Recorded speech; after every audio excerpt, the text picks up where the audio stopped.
About 6 months ago, I got my hands on a brand new mirrorless camera, and if I'm totally honest, at first it felt a little bit underwhelming. But in the last 6 months, a lot has changed and definitely has my opinion. I have pushed this camera hard, from solo one-man shoots all the way to full productions with cinema cameras 10 times its cost. I've even broken this camera, had it fully repaired and gone through that entire process. And after all this, I think this might be the best mirrorless video camera ever made.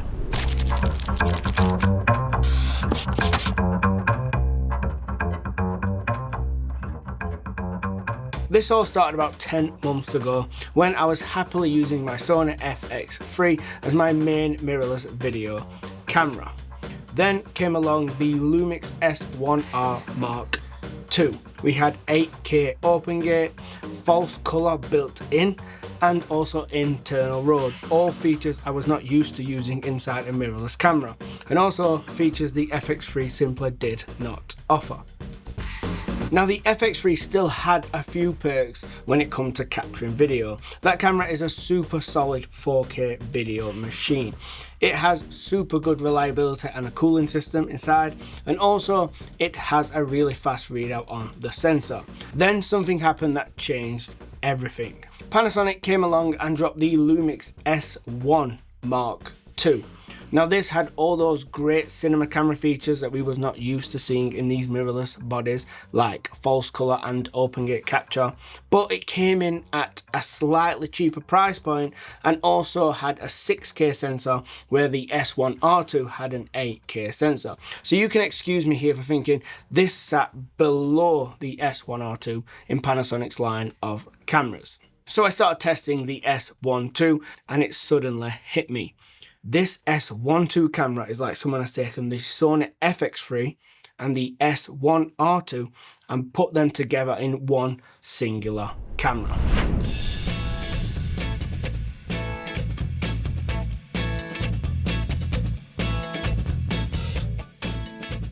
So I've been using the S1 II alongside the FX3 and S1R2, and I've also been using it alongside some bigger cinema cameras like the Burano and more recently the Blackmagic Pixus 12K.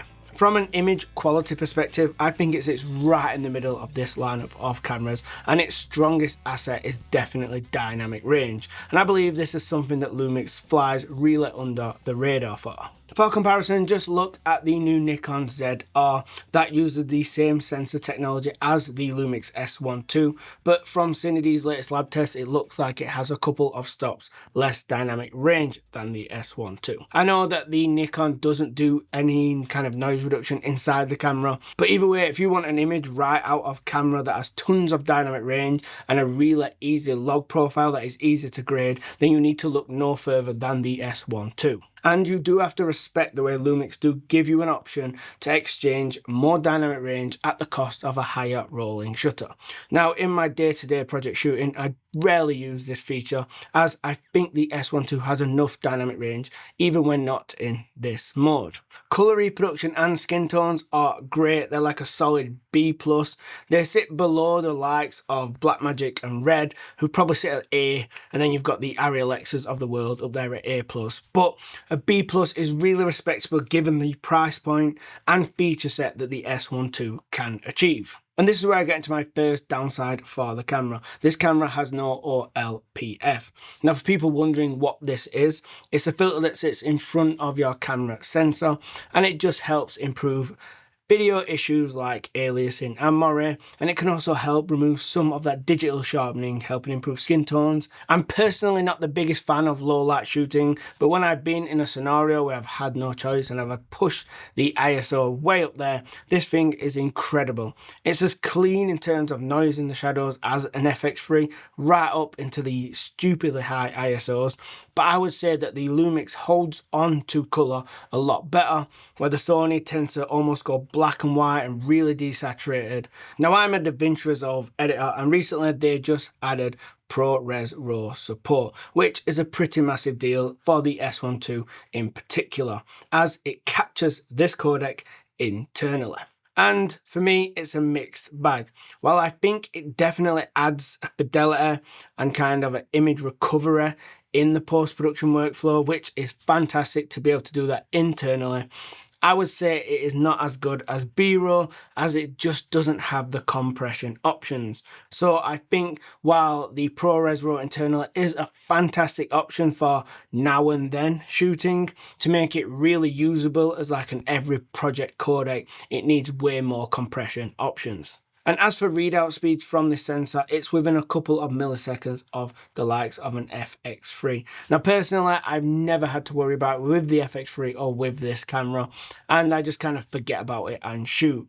I'm mostly shooting either in the 25 frame 6K open gate or the lower resolution kind of higher frame rate open gate but still uses the full sensor, or I just drop down to one of the 16:9 4K 25 frames per second mode for like interviews and longer stuff like that. Another really important feature for the S1 II is the ability to record directly to an SSD, and finding the right one that is reliable but yet still affordable can sometimes be a little tricky. But for years now I have been using the same one that has never let me down, and that is the X series from Crucial. They are designed with video professionals in mind, and they are super tiny and lightweight, making it super easy to mount on any camera rig without zero problems. They're also drop proof, dust proof and splash proof, and also have this aluminium outer case which makes them feel really solid. Their new X Series Pro have read and write speeds over 2000 megabytes per second, and they're compatible with pretty much every single device from Mac, Windows, Linux, even iPad and iPhone, which means that I personally even use these Crucial drives for all of my post-production work. I even have the 12K RAW files from the Blackmagic camera on these, and it does not skip a beat. And they now come in this new gold color, which I think may be the best looking one. So I want to say a massive thank you to Crucial for partnering on this video, and I will leave a link in the description. Right, just before we get into how I've managed to break this camera and a little tip on how you could avoid doing the same if you use any of the new Lumix cameras, let's dive into what the focus system inside this camera has been for me over the last 6 months. The more and more new cameras we get, it seems like AF reliability becomes a bigger and bigger deal. And rightly so, as the more and more people who rely on it and use it inside their professional workflow inside of video cameras means it should definitely be taken seriously by all the camera manufacturers. So where does the S1 II sit amongst the landscape of AF video cameras, and just how good some have got and how not good some have remained? Well, I can only speak from the cameras I've personally used quite a bit, but I will break it down and place it where I think it belongs. Starting off with the best AF system in any camera I have personally used, and that would be the Sony Burano.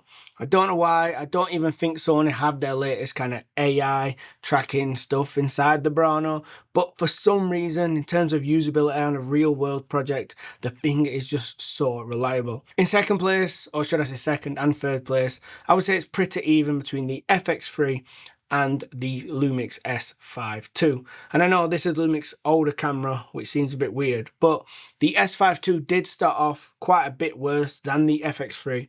And after update, after update, after update, it just got really good. And just below those two cameras is where I would say the S1 II sits. It's not the worst camera I've ever used right out the gate, and it's pretty reliable. Like, I trust it often on my paid gigs all the time. I just think every now and then it's a little bit weird. And just for context about how good all these cameras are, even the S1R2, the worst one I've just mentioned, would eat a talking head interview with one person in frame for breakfast. And the S1 II does come with all those Lumix AI tracking modes, which are some of the best in the whole industry. We've got animals, we've got planes, trains, cars. So if you're someone who often shoots, say you're in the niche of shooting animals or you shoot trains, then this probably would beat a lot of cameras out there. I'm trying not to regurgitate the same thing you've heard multiple times before here, and that's just glazing the IBIS system in Lumix cameras. But it really is that great, so it's super hard not to do. Crop plus IBIS is the new feature for the S1 second generation of cameras from Lumix. This sounds like witchcraft and it should be impossible, but somehow it just simply works great. And when you pair the Lumix IBIS system with an IS Lumix lens, let's say the 24-105 or a 70-200, it just gets to God tier. It's one of those things where you're kind of capturing and you're taking some steps, you're playing it back and showing your camera pals and explaining to them how this was not shot on a gimbal, even though it looks very much like it. Overheating is a massive issue in the world of all these fancy new high resolution cameras. And all I can say about the S1 II is the same as my FX3, without purposely trying to cook the camera alive, like running it for 2 hours of powered in DC and in the highest resolution modes in a hot baked room. And then all I got from my S1 II was a warning symbol, the same as I once got from my FX3. And on my day-to-day project use, from doing long interviews, I even shoot a lot of like podcasts and shows where we're shooting 8-hour days with 2-hour takes with a little break in between. I've never even seen a warning sign. So for me, this falls right into the kind of bulletproof style of overheating cameras, but I do know people on hotter climates might get different results and have issues. Pushing and pulling the images round in post-production in whatever editing software you use is probably just how you would expect. If you used a 10-bit codec from a mirrorless camera before, then you'd feel right at home. It's got enough to take your log image, convert it to Rec 709, and then push and pull a little bit of white balance and recovery on top. And as I mentioned before, if you need loads of kind of under and over exposure recovery or kind of extreme white balance changes and getting rid of mistakes, stuff like that, you could always capture in ProRes RAW. It just comes at the cost of a really large file size. So let's talk about how I broke this camera and how maybe you could avoid doing the same. One of the biggest, coolest features about this S1 second generation of cameras from Lumix is they have adopted the same size body and 95% the same, except a couple changes and buttons, as the S5 generation of cameras from Lumix. And what I thought was one of the main benefits of this being so similar to the S5 is my old S5 Mark II cage from SmallRig seemed to fit onto my S1 Mark II. So I placed it on the camera and took it on a project and started shooting. Everything seemed fine. I did notice when attaching the cage to the camera that only 2 of the 3 screws what strap it to the body did fit. This is because there is a slightly larger grip on these new S1 cameras. I think you can probably see where this is going, but I dropped the camera and out of all the angles and sides it could have landed, it landed directly on where the larger grip is. This meant that the metal kind of shape around the grip, because it was made for another camera, totally my own fault for dropping it here, but it dinted into the battery grip. This broke the camera itself because it could no longer get power from a battery.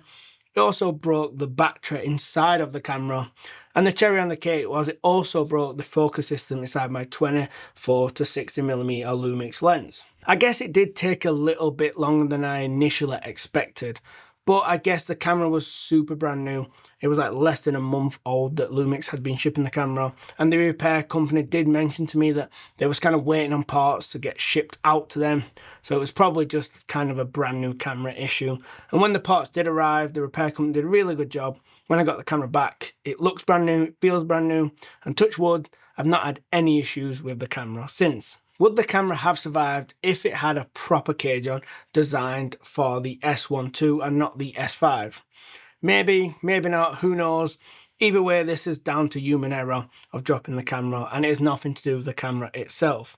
Lesson learned, obviously don't drop your camera, but also just keep in mind if you are someone who has an S5 II and you're looking to upgrade and you're thinking you may use that cage on this newer generation of camera, you definitely can, just know that it's not going to protect it the way a proper designed case would. And outside of that, in terms of long-term reliability for this camera, I have zero worries. It's been over 6 months now, and as you probably guessed, I'm not someone who babies my equipment. I kind of throw it on car seats, kind of squeeze it in a tight bag and then fasten it.